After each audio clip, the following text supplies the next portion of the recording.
ନମସ୍କାର। ଆସନ୍ତୁ ଆମେମାନେ ଶୁଣିବା ଓଡ଼ିଆ ମିଠା ମିଠା ଗପ। ଆସନ୍ତୁ ଆଜି ଆଉ ଗୋଟେ ଗପ ଶୁଣିବା। ଗପର ଶୀର୍ଷକ ହେଉଛି ନିଷ୍ଠା ଓ ନୀତିର ଜୟ। ଓଡ଼ିଶାର ଏକ ଶାନ୍ତ ଗ୍ରାମ ଥିଲା ଗୋବିନ୍ଦପୁର। ଏଠାରେ ଏକ ମଧ୍ୟମ ବର୍ଗୀୟ ପରିବାର ରହୁଥିଲେ। ରାମଚନ୍ଦ୍ର ଓ ତାଙ୍କ ସ୍ତ୍ରୀ ଲତା ଆଉ ତାଙ୍କର ଦୁଇ ଶିଶୁ ବିଜୟ, ଯିଏକି 13 ବର୍ଷର ଥିଲା, ଆଉ ମୀରା, ଯିଏ 10 ବର୍ଷର। ରାମଚନ୍ଦ୍ର ଥିଲେ ଗ୍ରାମର ଏକ ସାଧାରଣ କୃଷକ।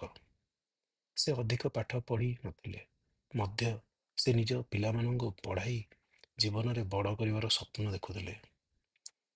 ତାଙ୍କ ସ୍ତ୍ରୀ ଲତା ଘର ଓ ପିଲାମାନଙ୍କ ଶିକ୍ଷା ପ୍ରତି ଗଭୀର ଆଗ୍ରହ ରଖୁଥିଲେ। ସେ ଦୈନିକ ଦେଖୁଥିଲେ ବିଜୟ, ତାଙ୍କର ପୁଅ, ଗଣିତରେ ଦକ୍ଷ ଥିଲା, ଆଉ ଝିଅ ମୀରା କବିତା ଲେଖିବା, ଗାଇବା ପାଇଁ ବହୁତ ଭଲ ପାଏ, ଆଉ ସେ ଭଲ ଗାଉଥିଲା ବି। ଗାଁର ଛୋଟ ଅଞ୍ଚଳ ପାଠଶାଳାରେ ସେମାନେ ପଢ଼ୁଥିଲେ, ଯେଉଁଠି ଶିକ୍ଷକମାନେ ଆଦର ସହିତ ପଢ଼ାଉଥିଲେ, କିନ୍ତୁ ଅନେକ ସମୟରେ ସ୍କୁଲର ବହି ଓ ଶିକ୍ଷା ସାମଗ୍ରୀ ଅଭାବ ରହୁଥିଲା।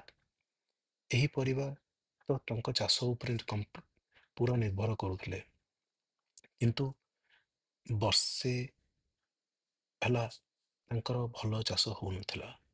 ବର୍ଷା ହଉନଥିଲା, ଧାନ ଫସଲ ମରିଯାଉଥିଲା, ଘରେ ଧାନ ଓ ଅନାଜର ଅଭାବ ଆସିଲା। ସେଥିପାଇଁ ରାମଚନ୍ଦ୍ର ମନ ଭାଙ୍ଗିଗଲା, କିନ୍ତୁ ଲତା ସେଠାରେ ତାଙ୍କୁ ସବୁବେଳେ ଭରସା ଦଉଥିଲେ। ଆମ ପିଲାମାନେ ଭଲ ପଢ଼ୁଛନ୍ତି, ତାଙ୍କୁ ବନ୍ଦ କରିଦିଅ ନାହିଁ। ଆମେ ଚାହିଁଲେ ଅଧିକ ଦିନ କାମ କରି, ରାତିରେ ବି କାମ କରି ତାଙ୍କର ପଢ଼ାପଢ଼ି ଖର୍ଚ୍ଚ ବହନ କରିପାରିବା। ରାମଚନ୍ଦ୍ର ମନେ ମନେ ବହୁତ ଶଙ୍କା କରୁଥିଲେ, କିନ୍ତୁ ଯେତେବେଳେ ସେ ତାଙ୍କ ପିଲାମାନଙ୍କ ପ୍ରତି ଦୃଢ଼ ଭରସା ଦେଖୁଥିଲେ, ଆଉ ତାଙ୍କ ପିଲାମାନଙ୍କର ଗଣିତ ଆଉ କବିତା ଲେଖିବା ଆଉ ଗାଇବା ପାଇଁ ଉତ୍ସାହ ଦେଖି ତାଙ୍କୁ ବହୁତ ଭରସା ଆସୁଥିଲା। ଏଥିରେ ତାଙ୍କର ପୁଅ ବିଜୟ ଓ ମୀରା ମଧ୍ୟ ନିଜେ ନିଜେ ଏକ ନିଷ୍ପତ୍ତି ନେଲେ। ଆଉ ବିଜୟ କ'ଣ କଲା ନା, ସେ ତାଙ୍କ ସବୁ ଲୋକଙ୍କ ଘରକୁ ଯାଇକି ଛୋଟ ଛୋଟ କାମ କରି ପଇସା ଜଗେଇବା ପାଇଁ ଆରମ୍ଭ କଲା। ଗାଁରେ ଥିବା ବୃଦ୍ଧ ଲୋକଙ୍କ ଘରେ ପାଣି ଆଣିବା, କ୍ଷେତରେ ଅଳ୍ପ ସହଯୋଗ କରି 3-4 ଟଙ୍କା କମାଉଥିଲା ସେ। ମୀରା, ତାଙ୍କ ଝିଅ, ତ ଘରେ ବସି ଶିଶୁମାନଙ୍କୁ ଗାଇବା, ଅକ୍ଷର ଶିଖାଇ ପାଖାପାଖି ଦିନକୁ 1-2 ଟଙ୍କା ପାଉଥିଲା। ତାଙ୍କ ମା ଲତା ଏହା ଦେଖି ଅପାର ଗର୍ବ ଅନୁଭବ କରୁଥିଲେ। ଏଭଳି ସମୟରେ ଗାଁ ଦେଉଳପଡ଼ା ଆଶ୍ରମରୁ ଜଣେ ଦୟାଳୁ ଶିକ୍ଷକ ଆସିଲେ। ତାଙ୍କ ନାଁ ଥିଲା ମନୋଜ ସାର୍। ସେ ନିଜେ ଗାଁ ଛାଡ଼ି ବହୁତ ଦିନ ପରେ ଫେରି ଏକ ଅନୌପଚାରିକ ଶିକ୍ଷା କେନ୍ଦ୍ର ଆରମ୍ଭ କରିଥିଲେ, ଯେଉଁଠି ପିଲାମାନେ ମାଗଣାରେ ଶିଖିପାରିବେ।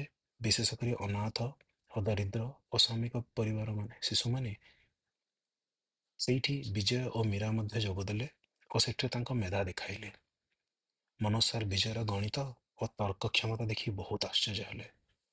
ମୀରା ଏକ ନାଟକରେ ନାୟିକା ରୂପରେ ଅଭିନୟ କରି ଦେଖାଇଦେଲା ଯେ ସେ ଗଭୀର ଚିନ୍ତନ ଓ ସାହିତ୍ୟର ବହୁତ ଅନୁଭୂତି ରଖେ।